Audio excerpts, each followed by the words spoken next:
My name's Julius Gladney. I come from the east side of Pasco, Washington.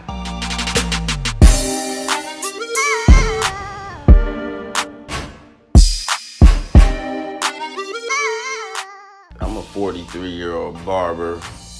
During the course of my life, I've been through a lot of the obstacles. I've gone through a lot.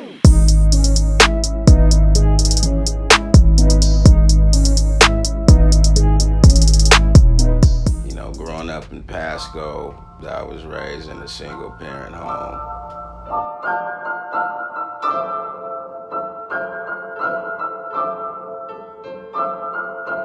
When I was 10 years old, around the time I was 10 years old living in Pasco, I think we had just moved from the east side, which was considered the ghetto, to the west side, which the part we were in was still the ghetto, but not as ghetto as the east side.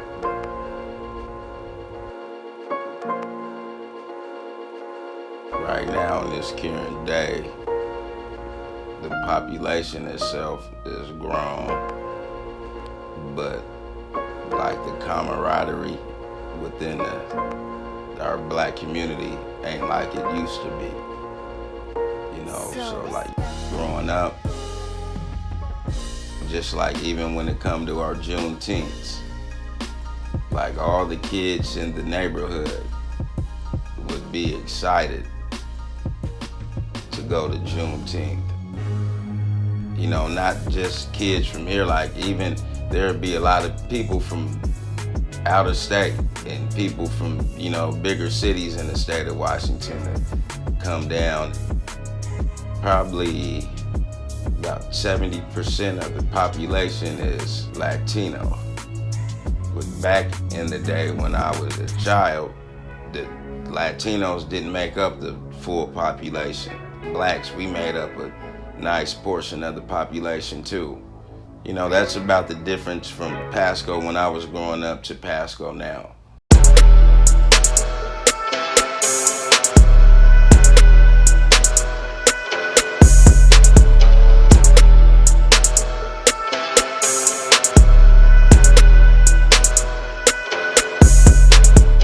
From the time I was 4 or 5, my only goal was to be in the NBA. That was my only goal. My favorite player was Julius Erving, Dr. J, who I got my name from. My middle name, Monroe, comes from Earl Pearl Monroe, which I believe the combination of my 2 older brothers, Jeff and Kenny, named me, and I think my cousin Vernon Smith. I was born in 1974, so I was raised up under cousins and brothers that were grown, you know, that kind of implanted in me, you gonna do something. Like, you're not just gonna sit in the house. Nah, you gonna play basketball, you gonna play football, you gonna box, you gonna do something. I think my basketball game, I had an all-around game. I just wasn't blessed with height. But, like, I could rebound with the best.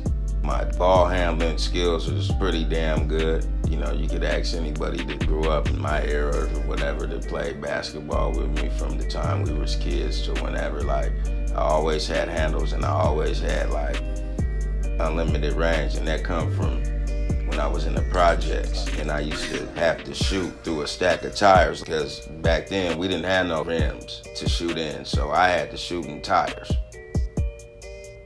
You know, so from the time I was 4 all the way, like my whole life, all the way up until 18 or 19, and I seen that the chances of me playing basketball was probably slim.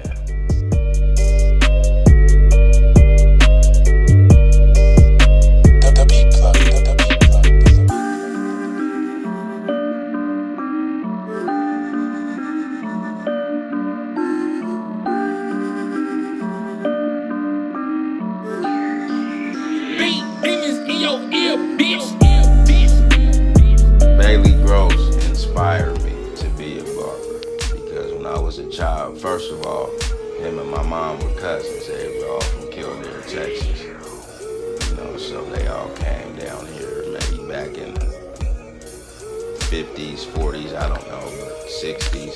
But to make a long story short, when I was a kid, my mom used to take me to Bailey because he was a neighborhood barber, and I can remember he had the tightest grip on your head ever. Black Knight, they called him.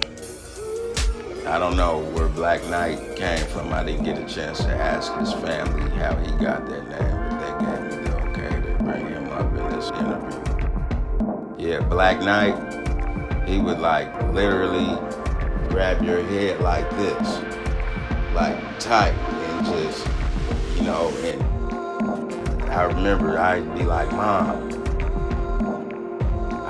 why you take me over there to get my hair cut? Like, you could cut my hair yourself. That man, he hurts. But you know what? You know, he was a barber, man. He was a barber, and he was not only the family barber, he was the first black barber for our community. You know what I mean? And he was around for years, you know, so I started cutting hair at about 13 years old. And I can remember when he found out I started cutting hair, he called my mom, you know, just jokingly. I guess I had got good kind of fast. So before you knew it, I had a whole barber shop set up in my mom's upstairs bathroom. Bailey called my mom one day and told her, hey, you know that boy, he ain't got no license. You know the state, they gonna come shut him down. He ain't got no license, he cutting illegal. But you know, he was just playing though, but I'll always remember that story though. Well, a lot of people probably don't know that when I was incarcerated that I got certified as a welder. That was gonna be what I was gonna do initially upon my release. But that wasn't what was in my heart. I wanted to continue my barbering. So even though I got certified in welding, I never, you know, took it any further than that. But a lot of people don't know that I got certified.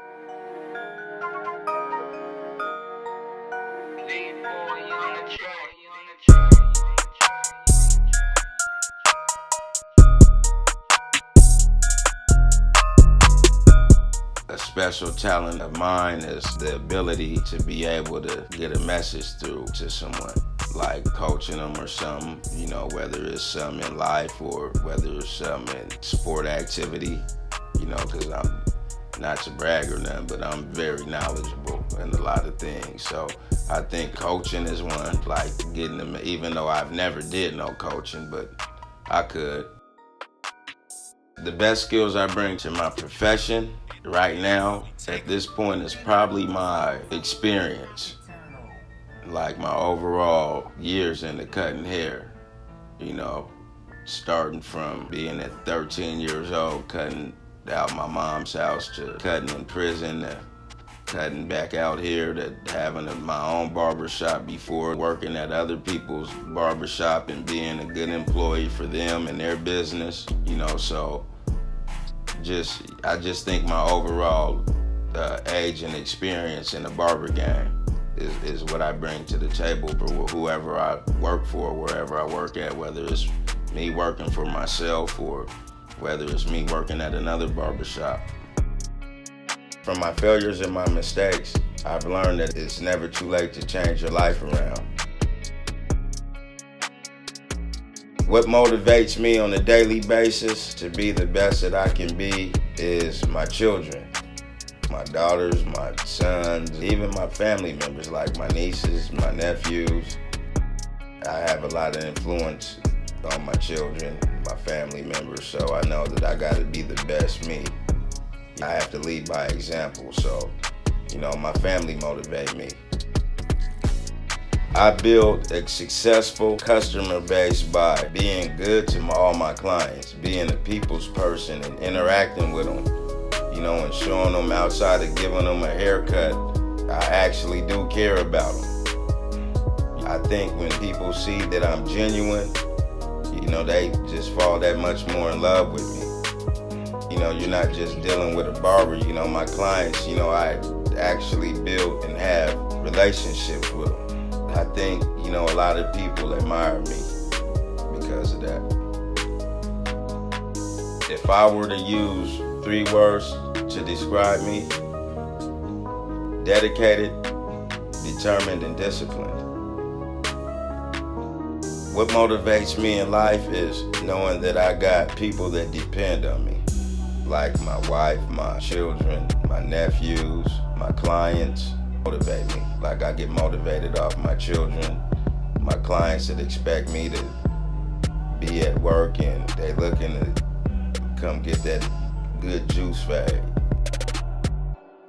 I'm trying to lead by example, like with my younger generation. Like far as with my family members, like my nephews, I got a lot of nephews. I got a lot of people that, they really look up to me, and they keep me motivated. They drive me to be the best that I can be. They drive me to stay out of jail. They drive me to want to get up and go to work every day. They just drive me to want to try to do better for our community.